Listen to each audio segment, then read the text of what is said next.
บายดีท่านผู้ชมสบายดีท่านผู้ชมที่เคารพขอต้อนรับบรรดาท่านเข้าสู่รายการเส้นทางสู่ตลาดทุนเอาซึ่งว่ารายการของพวกเขานี่ก็จะเป็นรายการเป้าหมายรายการที่จะมาเผยแพร่ข้อมูลข่าวสารโดยเฉพาะเป็นความรู้เกี่ยวกับเรื่องงานตลาดทุนมาเผยแพร่ท่านผู้ชมได้รับทราบกันที่จริงแล้วรายการของพวกเขานี่ก็แม่นรับผิดชอบดำเนินรายการโดยสุริยามื่นวิเศษและ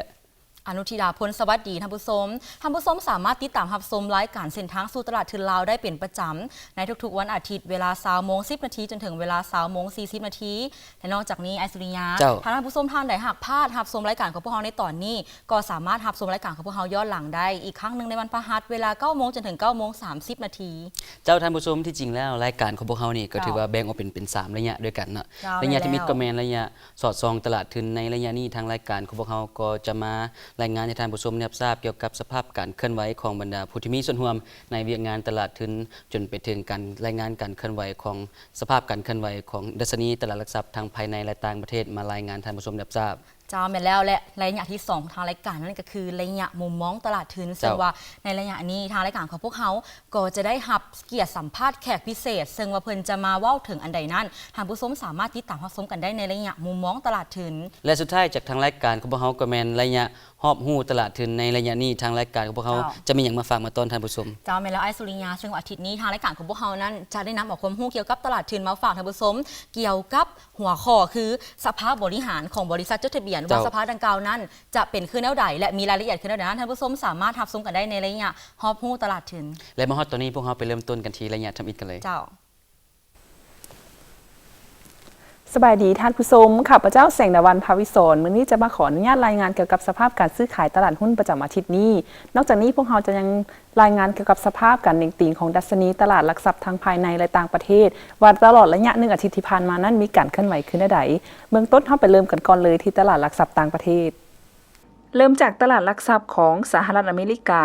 โดยรวมแล้วมีแนวโน้มปรับตัวลดลงเซ็นดัชนี NASDAQ ปิดอยู่ที่ 6,150 จุดลดลง 1.34 ส่วนห้อยและสาเหตุที่พาให้ดัชนีของตลาดหลักทรัพย์ของสหรัฐอเมริกาปรับตัวลดลงเนื่องจากหุ้นของกลุ่มเทคโนโลยีที่ลดลงเซ็นอัลฟาลบ 2.4 ส่วนห้อย Apple ลบ 1.5 ส่วนห้อยและ Facebookลบ 1.4 ส่วนห้อยพร้อมนี้กระทรวงการค้าของสหรัฐอเมริกายังเปิดเผยว่าดัชนีการใช้จ่ายเพื่อการบริโภคส่วนบุคคลลดลง 0.1 ส่วนห้อยในเดือนพฤษภาคม 2017 ที่ผ่านมานอกนั้นผู้ลงทุนยังบ่มีความมั่นใจเกี่ยวกับการปรับขึ้นอัตราดอกเบี้ยของธนาคารกลางของสหรัฐอเมริกาในระยะ 6 เดือนท้ายปีนี้โดยคาดว่าจะมีโอกาสเพียง 50% ที่จะปรับลดอัตราดอกเบี้ยในเดือนกันยายน 2017 นี้และจากปัจจัยเหล่านี้ได้ส่งผลให้ดัชนีของตลาดหลักทรัพย์ของสหรัฐอเมริกาปรับตัวลดลงเมื่อเทียบกับอาทิตย์ที่ผ่านมาเช่นเดียวกันกับสภาพตลาดหลักทรัพย์ในกลุ่มประเทศยุโรปก็มีท่าเอียงปรับตัวลดลงเช่นดัชนี DAX ปิดอยู่ที่ 12,453 จุดลดลง 1.53 ส่วนห้อยและสาเหตุที่พาให้ดัชนีของตลาดหลักทรัพย์ในของเขตยุโรปปรับตัวลดลงเนื่องมาจากแรงกดดันของสกุลเงินปอนด์ที่แข็งค่าขึ้นอย่างต่อเนื่องได้ส่งผลให้หุ้นของบริษัทข้ามชาติปรับตัวลดลงและตัวเลข GDP ของประเทศอังกฤษประจำไตรมาส 1 2017 ที่ขยายตัวเพียง 0.2 ส่วนห้อยและต่ำกว่าไตรมาส 4 2016 ถึง 0.7 ส่วนห้อยเฮ็ดให้การซื้อขายของผู้ลงทุนของเขตยุโรปปรับตัวลดลงฉะนั้นจึงส่งผลให้ดัชนีของตลาดหลักทรัพย์ในของเขตยุโรปส่วนใหญ่ปรับตัวลดลงเมื่อเทียบกับอาทิตย์ที่ผ่านมากงกันข้ามตลาดหลักทรัพย์ในอาเซียแม้นมีท่าเอียงปรับตัวเพิ่มขึ้นเช่นดัชนีตลาดหลักทรัพย์เซี่ยงไฮ้ปิดอยู่ที่ 3,207 จุดเพิ่มขึ้น1.07 ส่วนห้อยและสาเหตุที่พาให้ดัชนีของตลาดหลักทรัพย์ในอาเซียส่วนใหญ่ปรับตัวเพิ่มขึ้นโดยรวมแม่นเนื่องมาจากการค้าย่อยของโซเกาหลีที่เพิ่มขึ้นสูงในเดือนพฤษภาคม 2017 ที่ผ่านมาเนื่องจากความต้องการสูงในด้านอาหารและเครื่องไฟฟ้าพร้อมนี้กระทรวงอุตสาหกรรมและพลังงานของโซเกาหลีได้กล่าวว่ารายได้กลุ่มการค้าย่อยออนไลน์เพิ่มขึ้น 6.8 ส่วนห้อยในเดือนพฤษภาคม 2017 และผู้ลงทุนก็มีความเชื่อมั่นสูงต่อกับแนวโน้มของเศรษฐกิจโลกก็คือเศรษฐกิจของเกาหลีนอกนั้นเวียดนามก็ได้เปิดเผยว่า GDP ของ 6 เดือนต้นปีประจำปี 2017 นี้แม้นมีการขยายตัวสูงถึง 5.73 ส่วนห้อยและจากปัจจัยที่กล่าวมานั้นได้ส่งผลเฮ็ดให้ดัชนีของตลาดหลักทรัพย์ในของเขตอาซีปรับตัวเพิ่มขึ้นเมื่อเทียบกับอาทิตย์ที่ผ่านมาเจ้าทานผู้ชมที่ผ่านไปแล้วนั่นแม่นการเคลื่อนไหวของตลาดหลักทรัพย์ต่างประเทศมาต่อกันเลยที่ตลาดหลักทรัพย์ลาวดัชนีตลาดหลักทรัพย์ลาวในท้ายอาทิตย์นี้ปิดอยู่ที่ 1,012 จุดเพิ่มขึ้น 0.02 ส่วนห้อยเมื่อเทียบกับอาทิตย์ที่ผ่านมาโดยอาทิตย์นี้มีมูลค่าการซื้อขายหุ้นทั้งหมด 3.6 ตื้อกีบและมีจำนวนหุ้นทั้งหมด 535,400 หุ้นในนั้นมีการขายสุทธิของผู้ลงทุนต่างประเทศจำนวน 2.64 ตื้อกว่ากีบและสาเหตุที่เฮ็ดให้ดัชนีของตลาดหลักทรัพย์ลาวปรับตัวเพิ่มขึ้นเนื่องมาจากการปรับตัวเพิ่มขึ้นของหุ้นบริษัทลาเวิร์นมหาชนที่ได้ปรับตัวเพิ่มขึ้นจำนวน50กีบและมีราคาปิดอยู่ที่ 7,600 กีบพร้อมนั้นอีก4บริษัทที่ยังเหลือคือธนาคารการค้าต่างประเทศลาวมหาชนบริษัทผลิตไฟฟ้าลาวมหาชนบริษัทปิโตรเลียมเทรดดิ้งลาวมหาชนและบริษัทสุวรรณีโฮมเซ็นเตอร์มหาชนแม้นมีราคาคงที่อยู่ที่ 5,500 กีบ5,000 กีบ 2,000 กีบ และ 2,900 กีบตามลำดับเจ้าทานผู้ชมที่ผ่านไปนั่นแม่นการรายงานการซื้อขายหุ้นของบริษัทจดทะเบียนในตลาดหลักทรัพย์ลาวประจำอาทิตย์นี้ที่ทางเราได้นำมารายงานให้ท่านผู้ชมได้รับทราบนอกจากการรายงานการซื้อขายหุ้นประจำอาทิตย์แล้วการรายงานซื้อขายหุ้นประจำวันท่านผู้ชมยังสามารถติดตามได้ที่เว็บไซต์ของตลาดหลักทรัพย์ลาวที่ www.lsx.com.la สำหรับการซื้อขายหุ้นประจำอาทิตย์หน้าจะเป็นแนวใดและมีแนวโน้มไปในทางทิศใดท่านผู้ชมสามารถติดตามกับพวกเราได้ในระยะสอดส่องตลาดทุนมาฮอดนี้การรายงานสภาพดัชนีตลาดหลักทรัพย์ทั้งภายในและต่างประเทศก็ได้สิ้นสุดเพียงเท่านี้มื้อนี้ข้าพเจ้าแสงดาวันภาวิศรต้องขอลาท่านผู้ชมไปก่อนพบกันใหม่ในโอกาสหน้าสำหรับมื้อนี้สบายดีเป็นตั้งแต่ท่านผู้ชมที่ผ่านไปแล้วนั่นก็แมนระยะสอดส่องตลาดทุนที่ทางรายการของพวกเขาได้มาฝากมาต้อนท่านผู้ชมในอาทิตย์นี้และมาฮอดตัวนี้พวกเขาไปพักชมสิ่งที่น่าสนใจจากทางรายการของพวกเขากันก่อนแล้วจึงกลับมาพบ2คนพวกเขาใหม่ในระยะต่อไป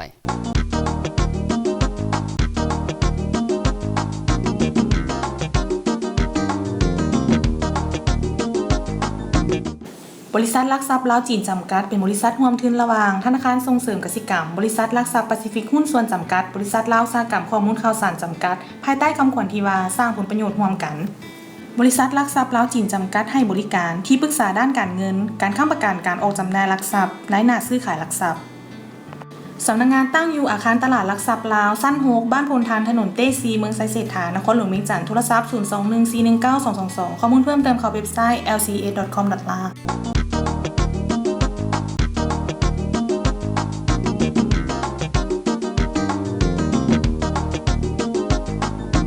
ท่านผู้ชมกลับเข้ามาสู่ระยะที่2ของทางรายการกันแล้วนั่นก็คือระยะมุมมองตลาดทุนอย่างที่พวกข้าพเจ้าได้เว้าก่อนหน้านี้แล้วว่าทางรายการของพวกเขาจะได้สัมภาษณ์แขกพิเศษซึ่งว่าเพิ่นก็มาจากตลาดหลักทรัพย์แห่งประเทศไทยนั่นเองและมื้อนี้ทางรายการของพวกเขาจะได้สัมภาษณ์ทานกิษดาเสกตระกูลซึ่งเพิ่นก็เป็นห้องผู้อำนวยการใหญ่ของตลาดหลักทรัพย์แห่งประเทศไทยซึ่งว่าเพิ่นจะมาเว้าในหัวข้อผลประโยชน์ของตลาดทุนที่มีต่อหัวหน่วยธุรกิจต่อไปท่านผู้ชมไปรับชมบทสัมภาษณ์ของเพิ่นกันเลยเจ้าขอเชิญขอต้อนรับประธานเข้าสู่ระยะมุมมองหรือระยะสนทนาของรายการของเราในอาทิตย์นี้สำหรับอาทิตย์ที่ผ่านมาบางว่าท่านผู้ชมคงจะเข้าใจกันแล้วว่าความสำคัญของเวียกงานตลาดทุนที่มีต่อบรรดาผู้ประกอบการหรือว่าผู้ดำเนินธุรกิจในสาธารณรัฐประชาธิปไตยประชาชนลาวของพวกเขาว่ามีคืนอยู่ไหนพร้อมกันนั้นก็ยังมีต่อระบบเศรษฐกิจโดยรวมของประเทศว่าตลาดทุนนี้เฮ็ดหน้าที่ประเภทใดเฮ็ดจังได๋เฮ็ดให้เศรษฐกิจในประเทศของพวกเฮานี่มีการเจริญเติบโตสำหรับในมื้อนี้ท่านดร.กฤษดาเศรษฐกุลเพิ่นก็ยังอยู่กับพวกเฮาอยู่ซึ่งว่าเพิ่นก็เป็นผู้อำนวยการใหญ่ของตลาดหลักทรัพย์ไทยสำหรับมื้อนี้ทางเฮาก็ขอแสดงความขอบใจอย่างท่านหลายๆที่ได้ให้เกียรติสละเวลามารายการของเฮาอีกครั้งนึงสำหรับมื้อนี้เฮาจะให้ท่านแลกเปลี่ยนกับท่านผู้ชมรับทราบเกี่ยวกับความสำคัญของเวียกงานตลาดทุนที่มีต่อภาคประชาชนเจ้าภาคประชาชนนะครับจริงๆประชาชนเนี่ยเกี่ยวข้องกับตลาดทุนมากๆโดยเฉพาะถ้าในมุมหนึ่งเนี่ยในเชิงของการบริโภคนะครับจริงๆอย่างในกรณีตัวอย่างของประเทศไทยเนี่ยสินค้าบริการต่างๆที่ประชาชนบริโภคอยู่เนี่ยมาจากตลาดทุนเยอะมากนะครับ ร้านสะดวกซื้อนะครับร้านอาหารโรงพยาบาลอะไรเงี้ยพวกนี้ส่วนใหญ่เป็นบริษัทจดทะเบียนในตลาดทรัพย์ไทยนะก็แปลว่าจริงๆตลาดหลักทรัพย์เนี่ยใกล้ชิดกับประชาชนอย่างมากนะครับแต่ในมุมอีกมุมหนึ่งนอกจากในมุมการบริโภคเนี่ยนะหรือบางคนไปเป็นพนักงานอะไรอยู่ในบริษัทจดทะเบียนอะไรอีกมากเนี่ยนะครับก็ในมุมประชาชนในวงกว้างเนี่ยก็คือเ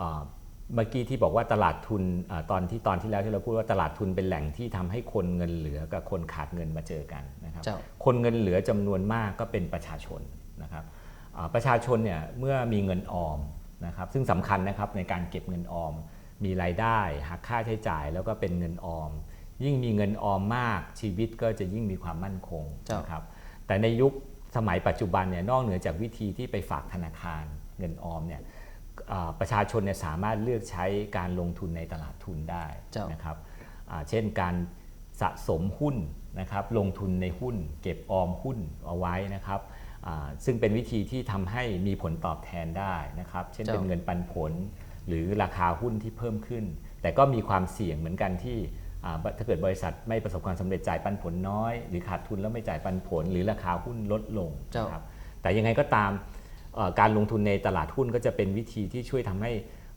ประชาชนเนี่ยเก็บออมเงินเป็นวิธีหนึ่งนะครับอันนี้ก็จะช่วยส่งเสริมทำให้ฝั่งของธุรกิจที่มาระดมเงินเนี่ยมีเงินแน่ใจว่ามีเงินจากฝั่งที่คนที่มีเงินเหลือนะครับเพราะฉะนั้นบทบาทอันแรกที่อยากจะกล่าวถึงก็คือตลาดทุนเนี่ยช่วยเป็นแหล่งที่ทำให้เป็นที่ประชาชนสามารถสะสมเงินออมผ่านหลักทรัพย์ได้นะครับอันนั้นเป็นจุดสำคัญอันแรกนะครับทีนี้การเข้าไปสะสมสินทรัพย์ลงทุนประเภทหลักทรัพย์เนี่ยจำเป็นจะต้องมีความรู้เพราะว่าสิ่งหนึ่งที่คู่กันของการลงทุนในหลักทรัพย์ก็คือผลตอบแทนกับความเสี่ยงนะฮะเพราะฉะนั้นคนที่มาที่ตลาดหลักทรัพย์ต้องเรียนรู้คำว่าผลตอบแทนจะได้จากอะไรและมีความเสี่ยงเกี่ยวกับผลตอบแทนไหมอย่างเมื่อกี้ที่บอกความเสี่ยงว่าอาจจะจ่ายมากจ่ายน้อยหรือไม่จ่ายนะครับหรือราคาหุ้นลดลงนะครับเพราะฉะนั้นจะต้องผสมกลมกลืนให้ดีแต่ต้องคอยติดตามข้อมูลข่าวสารต้องมีความรู้นะครับเพราะฉะนั้นตลาดทุนเนี่ยถูกสร้างขึ้นมานี้ก็ต้องให้ข้อมูลให้ความรู้กับนักลงทุนนะครับอันนี้ก็จะทำให้การลงทุนเนี่ยสามารถยั่งยืนได้ในอนาคตทีนี้ถามว่าอ้าวแล้วคนที่มาตลาดทุนก็ต้องมีเงินออมสินะครับอันก็จริงๆแล้วหน้าที่หนึ่งนอกเหนือจากว่าสอนเรื่องความรู้การลงทุนให้กับนักลงทุนเนี่ยผมคิดว่าหน้าที่หนึ่งของตลาดทุนเนี่ยก็คือต้องให้ความรู้ทางการเงินกับประชาชนความรู้ทางการเงินเนี่ยเขาบอกว่าเป็นทักษะหนึ่งในชีวิตเหมือนเวลาเราบอกว่าจราจรเราต้องขับรถให้ดีนะเป็นคนมีวินัยทางการจราจรนะมีวินัยทางด้านความสะอาดอย่างเงี้ยนี่เป็นการเป็นพลเมืองที่ดีของประเทศเนี่ยจะต้องมีหลายวินัยทางการเงินเนี่ยเป็นวินัยชนิดหนึ่งนะครับเพราะถ้าคนประชาชนเนี่ยไม่มีวินัยทางการเงินปุ๊บสิ่งที่ตามมาก็คือเนี่ยปัญหาหนี้สินก็จะเกิดนะครับปัญหาเงินออมน้อยเกินไปขณะที่มีความจำเป็นในชีวิตนะครับเพราะฉะนั้นตลาดทุนเนี่ยจะต้องร่วมมือกับสถาบันการเงินชนิดต่างๆเนี่ยเพื่อช่วยกันให้ความรู้กับประชาชนในเรื่องทำยังไงถึงจะเมืองไทยเราใช้แคมเปญสนุกเราบอกว่าเนี่ยหมดหนี้มีออมลงทุนเพิ่มค่าวางแผนก่อนแก่เพราะฉะนั้นถ้าคนประชาชนเนี่ยมีความมั่นคงทางการเงินในชีวิตจะมีความสุขมากขึ้นนะครับบางเรื่องนี้คาดการณ์ไว้ว่าความเสี่ยงที่พ่อแม่ประชาชนหรือว่าผู้ลงทุนต้องได้รู้นั่นก็เลยว่าอยากให้ท่านได้เล่าโดยเฉพาะเจาะจงว่าความเสี่ยงนี้มีความเสี่ยงประเภทใดๆและมาจากไสครับความเสี่ยงเนี่ยจะมีทั้งสมมุติเราลงทุนในหุ้นของบริษัทหนึ่งเนี่ยนะครับความเสี่ยงจะมีทั้งความเสี่ยงภายในและภายนอกนะครับความเสี่ยงภายในก็คือบริษัทเนี่ยถ้าเราไปลงแล้วเนี่ยสมมุติว่าเกิดบริหารงานไม่ดีอันนี้เป็นความเสี่ยงข้างในละระบบงานไม่ดีนะครับก็ทำให้รั่วไหลอย่างเงี้ยกำไรน้อยอย่างเงี้ยเราลงทุนกับบริษัทแบบนี้เราก็ไม่ค่อยปลอดภัยใช่ไหมครับก็ต้องคอยดูแลหรืออาจจะมาจากระบบข้างในดีแต่ขาดความรู้ความสามารถทางการตลาดนะทำผลิตภัณฑ์ออกมาไม่เป็นที่ต้องการขายของไม่ได้นะครับขายของไม่ได้ก็ไม่ได้เงินไม่ได้กำไรอีกนะฮะนี่คือความเสี่ยงเรียกมาจากความเสี่ยงทางธุรกิจนะครับแต่บางครั้งการลงทุนในหุ้นเนี่ยนอกเหนือจากความเสี่ยงแบบนี้ที่เป็นความเสี่ยงหลักเนี่ยบางทีมันจะมีความเสี่ยงภายนอกอย่างเช่นเราบอกว่าอยู่ดีๆก็ ข้างนอกมีขึ้นราคาน้ำมัน เจ้า อย่างเงี้ยอันนี้เราควบคุมไม่ได้แต่ว่าถามว่าราคาน้ำมันขึ้นทำให้เชื้อเพลิงราคาแพงขึ้นกระทบทั้งหมดต่อระบบเศรษฐกิจเลยหุ้นทุกตัวได้รับผลกระทบทางลบเพราะว่าค่าขนส่งเพิ่มขึ้นอย่างเงี้ยอันนี้ก็เขาจะลงเพิ่มขึ้นบริษัทที่เราถือก็อาจจะราคาหุ้นลดลงก็ได้นะครับหรืออยู่ดีๆเช้าขึ้นมามีแผ่นดินไหวที่ตรงนู้นแล้วบอกว่าเนี่ยเราต้องส่งออกไปที่นู่นเยอะอย่างเงี้ยราคาหุ้นที่เกี่ยวข้องอาจจะลงก็ได้อย่างเงี้ยนะครับนี่เป็นตัวอย่างว่าเพราะฉะนั้นเวลาลงทุนจะมีความเสี่ยงทั้งภายในภายนอกมีความเสี่ยงทั้งเกิดขึ้นเร็วและจบได้เร็วกับความเสี่ยงที่เกิดขึ้นแล้วก็ยังไม่จบทันทีอย่างเงี้ยอันนี้ก็คือนักลงทุนต้องติดตามข้อมูลแล้วก็ต้องมีความรู้อันนี้ต้องย้ำอีกทีเพราะพอมันมีความเสี่ยงเนี่ยจะไม่มีอะไรที่แน่นอน 100% นะครับอันนี้ก็ความเสี่ยงก็จะพูดสั้นๆได้อย่างนี้ครับซึ่งทุกวันก็จะมีการเปลี่ยนแปลงราคาหุ้นเนี่ยจะเป็นตัวสะท้อนความเสี่ยงนะครับขึ้นลงอะไรอย่างเงี้ยครับแต่บางทีเราบอกว่าเราซื้อหุ้นตอนสัก 11 โมงเช้านะ11 โมง 30 นาทีขายแล้ว30 นาทีเนี่ยราคาหุ้นมันก็เปลี่ยนแปลงนะแต่ว่าจริงๆพื้นฐานของบริษัทเนี่ยยังไม่เปลี่ยนหรอกครึ่งชั่วโมงเนี่ยนะครับเพราะฉะนั้นการลงทุนจึงมีหลายวิธีมากจะลงทุนระยะสั้นก็ได้ลงทุนระยะยาวก็ได้ซึ่งนักลงทุนต้องไปค้นหาตัวเองมีความรู้แล้วก็ค้นหาตัวเองว่าเราชอบแบบไหนเราก็ต้องผสมแบบไหนถึงจะเหมาะกับเราที่สุดนะครับที่จริงแล้วตลาดทุนของพวกเราก็สร้างตั้งขึ้นมาได้บ่ฮอด10 ปีดังนั้นอยากให้ทานมีอย่างฝากถึงประชาชนลาวบรรดาเผ่าบอกว่าถ้าจะมาลงทุนในเวียงงานตลาดทุนของพวกนี้ควรคำนึงถึงอันใดๆเจ้าครับอย่างแรกก็คือต้องให้กำลังใจก่อนนะครับเพราะว่าตลาดทุนของลาวก็ถูกสร้างขึ้นมาเนี่ย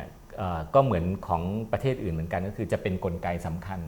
ในระบบเศรษฐกิจของสปป.ลาวในอนาคตแน่ๆนะครับเพราะว่าเป็นที่จะระดมทุนให้กับบริษัทต่างๆนะวิสาหกิจต่างๆที่ต้องการใช้เงินทุนถ้าเขามีเงินทุนเขาก็ไปขยายงานได้อันนี้ก็จะส่งผลดีต่อเศรษฐกิจของสปป.ลาวนะครับขณะเดียวกันตลาดทุนที่ฝั่งธุรกิจเติบโตไปได้ก็จะเป็นโอกาสของคนที่มีเงินเหลือที่เป็นนักลงทุนของสปป.ลาวเองเนี่ยใช้มาเป็นช่องทางในการลงทุนนะครับเพื่อจะสร้างให้เกิดความมั่นคงทางการเงินเพราะฉะนั้นตลาดทุนเนี่ยมีส่วนทั้งทำให้ระบบรวมของเศรษฐกิจดีทำให้ระบบของวิสาหกิจของบริษัทดีทำให้ระบบของประชาชนระบบการเงินของประชาชนก็จะเข้มแข็งนะครับตรงนี้ก็ในอนาคตความสำคัญนี้น่าจะมีขึ้นเรื่อยๆจุดสำคัญก็คือจะต้องส่งเสริมความรู้นะคือทั้งฝั่งของผู้ประกอบการทั้งฝั่งของนักลงทุนนะครับอันนี้ก็ในฐานะที่ทำเรื่องความรู้เนี่ยผมก็คิดว่าทั้งระบบการศึกษาเนี่ยต้องให้ความรู้อย่างเช่นเมื่อกี้เราพูดถึงของประชาชนเนี่ยเรื่องการออมเรื่องอะไรเนี่ยสำคัญก็ในระบบโรงเรียนในของมหาวิทยาลัยถ้ามีให้ความรู้พวกนี้ก็จะทำให้ระยะยาวเนี่ยเข้าใจตลาดทุนมากขึ้นระบบของผู้ประกอบการก็จำเป็นต้องเข้าใจเรื่องการใช้ตลาดทุนให้เป็นเหมือนกันนะครับอันนี้ก็ในระยะยาวก็น่าจะดีนะครับประเทศไทยก็เราก็ผ่านเรื่องการพัฒนาตลาดทุนมานานเหมือนกันต้องใช้เวลานะครับเป็นยังไงครับผู้ชมหวังว่าคงจะเข้าใจบ่หลายก็น้อยเกี่ยวข้องกับการลงทุนในเวียงงานตลาดทุนของพ่อแม่พี่น้องประชาชนลาวบรรดาเผ่าของพวกเขาที่จริงแล้วการลงทุนทุกอย่างมีความเสี่ยงผิดพลันเนาะท่านเนาะครับกรุณาพิจารณาดีๆก่อนการลงทุนมาตอนนี้เวลาของระยะที่2ของเราก็ใกล้จะหมดลงแล้วก่อนอื่นมันก็ขอขอบใจมายังทานกฤษดาหลายๆที่ได้ให้เกียรติสละเวลามาร่วมรายการของเราอีกครั้งนึงเจ้าขอขอบใจหลายๆเจ้ามาตอนนี้ท่านผู้ชมไปพักชมสิ่งที่น่าสนใจจากทางรายการของพวกเรากันก่อนแล้วจึงกลับมาพบกันใหม่ในระยะห้อมหูตลาดทุนเป็นด้วยทานผู้ชมมาฮอดตอนนี้หวังว่าทานผู้ชมคงจะเข้าใจแล้วว่าเวียงงานตลาดทุนโดยเฉพาะแม่นตลาดทุนโดยรวมนี่แม่นมีผลประโยชน์ต่อบริษัทจดทะเบียนหรือว่าหัวหน่วยธุรกิจคือแนวใดและมาฮอดตอนนี้เฮาไปพักชมสิ่งน่าสนใจจากทางรายการของพวกเรากันก่อนแล้วจึงกลับมาพบกันในระยะสุดท้ายของทางรายการ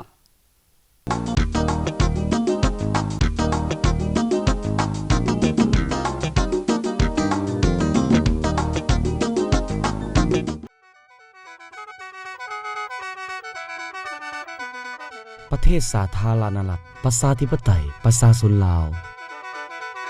พื้นแผ่นดินที่สงบและอุดมสมบูรณ์ฮีตของประเพณีที่เป็นเอกลักษณ์ของชาติ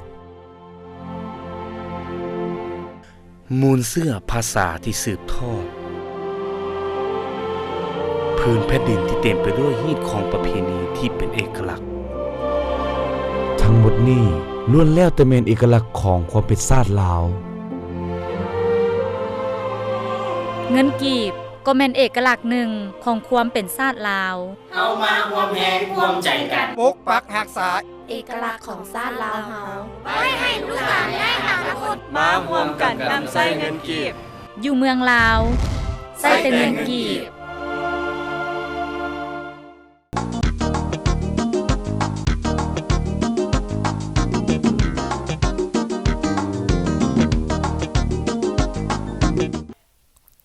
ท่านผู้ชมกับเข้าสู่ระยะสุดท้ายของทางรายการกันแล้วนั่นก็คือระยะฮอบฮู้ตลาดทุนซึ่งวันในระยะนี้ทางรายการจะนำเอาความรู้เกี่ยวกับตลาดทุนมาฝากท่านผู้ชมดังที่เว้าไปในระยะก่อนหน้านี้แล้วว่าทางรายการของพวกเขาจะนำเอาความรู้เกี่ยวกับสภาบริหารของบริษัทจดทะเบียนว่าสภาดังกล่าวนั้นเป็นคือใดแน่ให้ท่านผู้ชมได้รับทราบกันในอาทิตย์นี้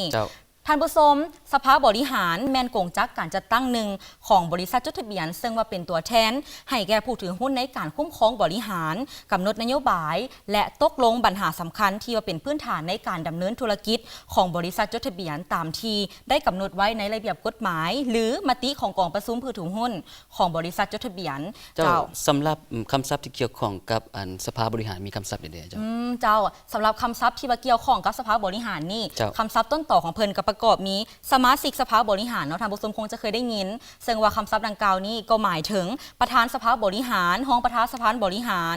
และกรรมการจำนวนหนึ่งนั่นเองไอสุริยา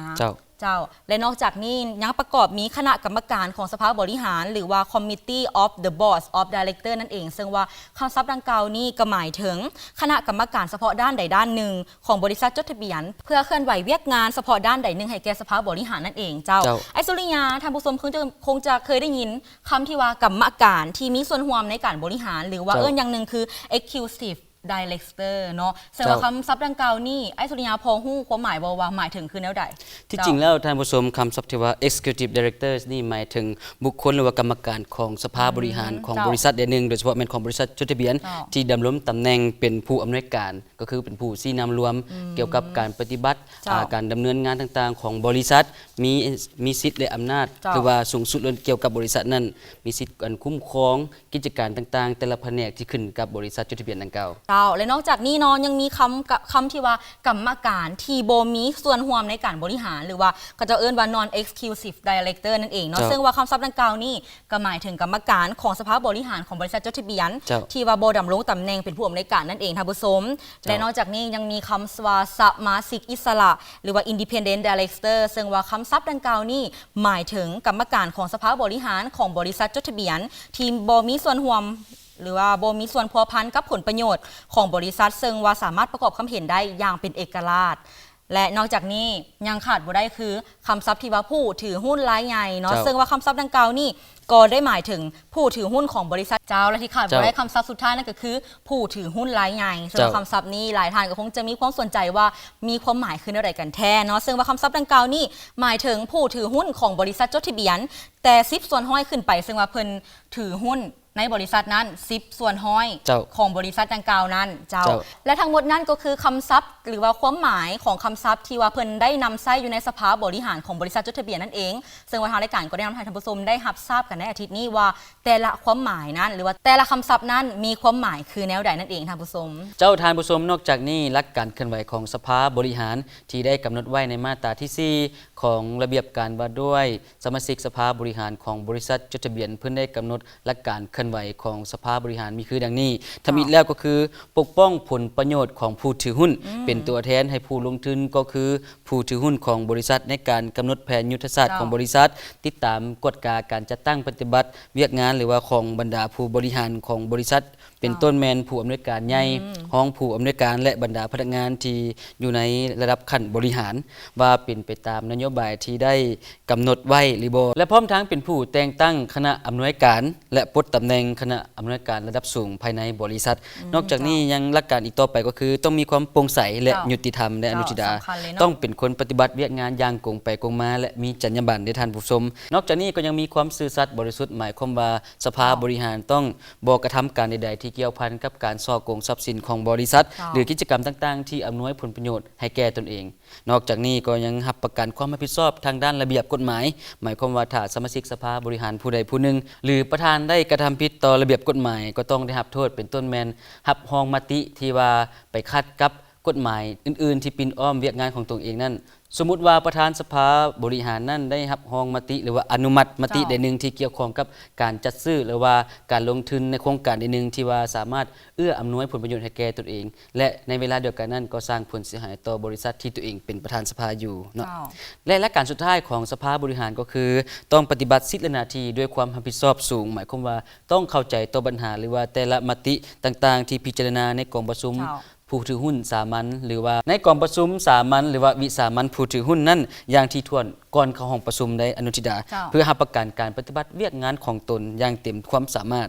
เจ้าก็ถือว่าทั้งหมดทั้งมวลทั้งหลักการก็ถือว่ามีความสำคัญและมีประโยชน์อย่างยิ่ง เจ้า ต่อผู้ลงทุนหรือว่าผู้ถือหุ้นนั่นเองเนาะท่านผู้ชมและทั้งหมดนี้ก็แมนความรู้เกี่ยวกับเวียกงานตลาดทุนหรือว่าในระยะความรู้ตลาดทุนที่ว่าทางรายการของพวกเขานำมาฝากท่านผู้ชมในอาทิตย์นี้ เจ้า และหวังยิ่งว่าท่านผู้ชมคงจะได้ความรู้และประโยชน์จากรายการของพวกเขาไปบ่หลายก็น้อยท่านผู้ชมและมาฮอดนี้เวลาทางรายการของพวกเขาก็ใกล้จะหมดลงแล้วแต่ว่า เจ้า ก่อนจะจากกันนั้นทางรายการของพวกเขาก็อยากจะฝากถึงท่านผู้ชมทางบ้านท่านใดหากมีคำถามเกี่ยวกับเวียกงานลักทรัพย์ก็สามารถติดต่อกับทางรายการของพวกเขาได้โดยกงตามที่อยู่ที่ปรากฏขึ้นหน้าจอในขณะนี้หรือจะโทรมาได้ที่เบอร์ 021218001 ย้ำอีกเทื่อนึงท่านผู้ชม 021218001 เพราะว่าทั้งรายการของพวกเขาก็มีทีมงานที่ว่าเตรียมพร้อมหับคำถามจากท่านผู้ชมทางบ้านเพื่อเอามาไขข้อกระจ่างแจ้งให้ท่านผู้ชมได้ในรายการเส้นทางสู่ตลาดทุนของพวกเขานี่ เจ้าและนอกจากนี้ท่านผู้ชมท่านใดหากมีคำตำหนิติชมต่างๆ ก็ เจ้า สามารถส่งเข้ามาหาพวกเราได้ที่เบอร์เดียวกันนี่เพราะว่าทาง เจ้า ทีมงานของพวกเราก็จะเอาคำตำหนิติชมต่างๆ ของท่านผู้ชมนี่เข้ามาพิจารณา และมาปรับปรุงรายการของพวกเราให้ดีขึ้นเรื่อยๆ เจ้าเพราะว่าทางรายการของพวกเขาก็ต้องขอแสดงความขอบใจอย่างยิ่งเลยค่ะท่านผู้ชมท่านใดหากมีคำตำหนิติชมมาให้รายการของพวกเขาได้ เพื่อพัฒนาให้รับใช้สังคมได้ดีตลอดไป เจ้า และมาฮอดนี้เวลาทางรายการของพวกเขาก็ถือว่าใกล้จะหมดลงเรียบร้อยแล้วทางนั้นทางรายการของพวกเขาก็ต้องขอแสดงความขอบใจท่านผู้ชมทางบ้านที่ว่าให้เกียรติติดตามรับชมรายการของพวกเขาตั้งแต่ต้นจนจบ และมาฮอดนี้ก็ต้องขอแสดงความขอบใจน้ำผู้อุปถัมภ์รักของรายการขอขอบใจคณะกรรมการคุ้มครองหลักทรัพย์ธนาคารแห่งสาธารณรัฐประชาธิปไตยประชาชนลาว บริษัทลักทรัพย์ลาวจีนจำกัด และบริษัทสุวรรณีโฮมเซ็นเตอร์มหาชน เจ้าที่ว่าให้การอุปถัมภ์รายการของพวกเขาโดยดีตลอดมาและมาฮอดนี้เวลารายการเส้นทางสู่ตลาดทุนลาวของพวกเขาก็ได้หมดลงเพียงเท่านี้ เจ้า พบกันใหม่ในอาทิตย์หน้ากับสุริยาเมือนวิเศษ และอนุทิดาพลสวัสดีพร้อมด้วยทีมงานรายการเส้นทางสู่ตลาดทุนลาวสำหรับอาทิตย์นี้สบายดี สบายดี